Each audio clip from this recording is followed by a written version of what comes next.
ایک ایسی ہولناک ویڈیو جس نے پورے اٹلی کو ہلا کر رکھ دیا۔ جون 2026 میں اٹلی کے قصبے آمیندو لارا کے کھیتوں میں کام کرنے والے 4 مزدوروں کو ایک پیٹرول پمپ پر کھڑی گاڑی میں بند کر کے زندہ جلا دیا گیا۔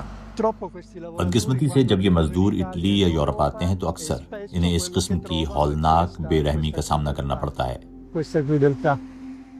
تحقیقات کے مطابق شبہ ہے کہ ان 4 کو غیر قانونی بھرتی کرنے والے جرائم پیشہ افراد نے قتل کیا کیونکہ انہوں نے اپنے کام کے حالات پر احتجاج کیا تھا۔ یہ قتل زرعی شعبے میں مزدوروں کے استحصال اور اس کے پیچھے موجود مجرمانہ نیٹ ورک کو بے نقاب کرتا ہے۔ یہ جنوبی اٹلی میں کالابریا اور باسلیکاٹا کے درمیان آیونا کا ساحلی علاقہ ہے۔ یہاں کی زرخیز زمینوں پر سٹرابری، آڑو، خوبانی، خربوزے اور کیوی کے پھل اگائے جاتے ہیں جو پورے یورپ کو برآمد کیے جاتے ہیں۔ قتل ہونے والے 4 مزدور بھی یہی کام کرتے تھے۔ انہوں نے 8 گھنٹے کی مزدوری کے عوض 45 یورو پر کام کرنے کی رضامندی ظاہر کی تھی۔ جیرواسیو انگولو ایک کسان اور سماجی کارکن ہیں جنہوں نے زرعی مزدوروں کے استحصال کے خلاف ایک تنظیم قائم کر رکھی ہے۔ وہ اس مقام پر آئے ہیں جہاں ان 4 مزدوروں کو قتل کیا گیا تھا۔ آج یہ جگہ اس حقیقت کی علامت ہے کہ اٹلی اور یورپ کی زراعت کس رخ پر جا پہنچی ہے۔ اس سے کوئی فرق نہیں پڑتا کہ مزدور پاکستانی ہوں، افغان، بنگلہ دیشی یا افریقی۔ ہر سال ہمارے کھیتوں میں یہی کچھ ہوتا ہے، لیکن ان سانحات کی اصل وجوہات پر غور کرنے کی خواہش بہت کم نظر آتی ہے۔ ٹریڈ یونین کارکن فیدریکا پیرتامالا اور الیساندرو دی کالو بھی زرعی شعبے میں مزدوروں کے بہتر حقوق کے لیے کام کرتے ہیں۔ ان کے مطابق غریب تارکین وطن انتہائی خراب حالات میں رہنے پر مجبور ہوتے ہیں۔ کو دیکھیں، یہاں تقریباً 30 افراد رہتے تھے۔ یہ کارکن ان گھروں تک پہنچنے کی کوشش کرتے ہیں جو مبینہ طور پر کیپورالی کے زیر انتظام ہوتے ہیں۔ کیپورالی ایسے غیر قانونی بھرتی کرنے والے افراد ہیں جو مزدوروں کو کھیتوں تک لے جاتے ہیں اور ان کی اجرت کا بڑا حصہ خود رکھ لیتے ہیں۔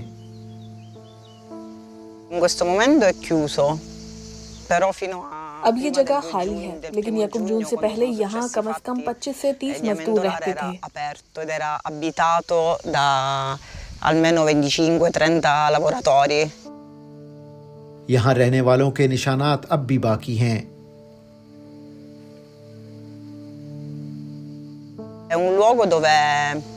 کیپورالی مزدوروں کو اسی طرح کی بوسیدہ عمارتوں میں رکھتے ہیں اور رہائش کے لیے ان سے ماہانہ 100 یورو تک وصول کرتے ہیں۔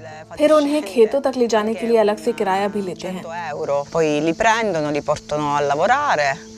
Gli fanno pagare il trasporto per il lavoro. آمیندو لارا سے تقریباً 1 گھنٹے کی مسافت پر کھیتوں میں کام کرنے والے ان مزدوروں کا تعلق افریقی ممالک سے ہے۔ وہ کہتے ہیں کہ ان کے پاس ملازمت کا معاہدہ تو ہے لیکن رہنے کے لیے گھر نہیں ملتا۔ مسئلہ یہ ہے کہ اٹلی میں لوگ سیاہ فام افراد کو گھر کرائے پہ نہیں دینا چاہتے، اور جب شناختی دستاویز کی تجدید کے لیے جاتے ہیں تو صرف 2 یا 3 ماہ کی اجازت ملتی ہے۔ اندازوں کے مطابق صرف اٹلی میں ہی کم از کم 2 لاکھ افراد ایسے امتیازی اور غلامی جیسے حالات میں کام کر رہے ہیں، انہی 4 مقتول مزدوروں کی طرح۔ قتل کے مقدمے کی تحقیقات استغاثہ کر رہا ہے۔ کیس میں گرفتار 2 کیپورالی سے تفتیش جاری ہے۔ چیف پروسیکیوٹر الیساندرو دیلاسیو کہتے ہیں کہ اس استحصال کے پیچھے مافیا کا کردار بھی موجود ہے۔ La massimizzazione del profitto avviene sfruttando degli esseri umani, che credo che sia una delle... زیادہ سے زیادہ منافع کمانے کا یہ طریقہ انسانوں کے استحصال پر مبنی ہے۔ میرے نزدیک یہ بربریت کی بدترین شکلوں میں سے ایک ہے۔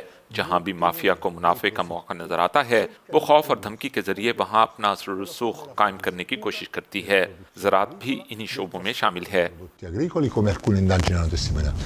مقتولین افغان شہری فضل امین، عصمت اللہ، امجد صافی اور پاکستانی شہری وسیم خان بھی باسلیکاٹا کے سٹرابری کے کھیتوں میں کام کرتے تھے۔ جیرواسیو انگولو کہتے ہیں کہ اگرچہ استحصال عام ہے لیکن زیادہ تر مقامی کسان قوانین کی پابندی کرتے ہیں۔ زیادہ تر فارم قوانین پر عمل کرتے ہیں اور پیشہ ورانہ اور اخلاقی معیار رکھتے ہیں، لیکن کچھ فارم ایسے بھی ہیں جن کے بارے میں ہم اخبارات میں پڑھتے ہیں۔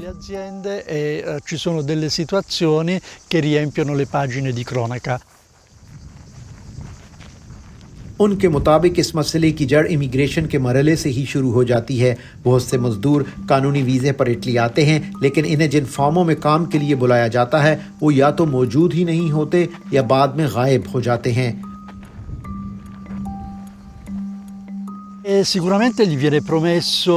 انہیں بتایا جاتا ہے کہ اچھی ملازمت ملے گی جس سے وہ اپنے 10 سے 15,000 یورو کے قرض اتار سکیں گے، لیکن حقیقت میں یہاں پہنچ کر انہیں نہایت کم اجرت ملتی ہے۔ اس طرح بہت سے مزدور غلامی جیسے حالات میں پھنس جاتے ہیں۔ یونین کارکن فیڈریکا اور آلیساندرو انہیں اس نظام سے نکالنے کی کوشش کر رہے ہیں، جیسے یہ نیپالی مزدور جو انہی کیپورالی کے لیے کام کرتے تھے جن پر 4 مزدوروں کے قتل کا الزام ہے۔ وہ ہمیں مسلسل کہتے تھے کہ جلدی کام کرو، جلدی کام کرو، اگر کام نہیں کرو گے تو نکال دیے جاؤ گے اور تمہاری اجرت بھی کاٹ لی جائے گی۔ بہت کم مزدور ایسے ہوتے ہیں جو کیپورالی کے خلاف شکایت درج کراتے ہیں، لیکن ان نیپالی مزدوروں نے ایسا کیا۔ ان مزدوروں نے کیپورالی کے خلاف شکایت درج کرائی۔ اب انہیں ایک حفاظتی پروگرام میں شامل کیا گیا ہے جہاں انہیں رہائشی اجازت نامے اور رہائش دونوں میں مدد فراہم کی جا رہی ہے۔ غلامی کبھی نہیں، یہ الفاظ امیندولارا کے اس پیٹرول پمپ کی زمین پر لکھے گئے ہیں جہاں 4 انسانوں کو زندہ جلا دیا گیا تھا۔ یہ صرف ایک نعرہ نہیں بلکہ ایک یاد دہانی اور ایک پکار ہے کہ ایسے سانحات دوبارہ نہ دہرائے جائیں۔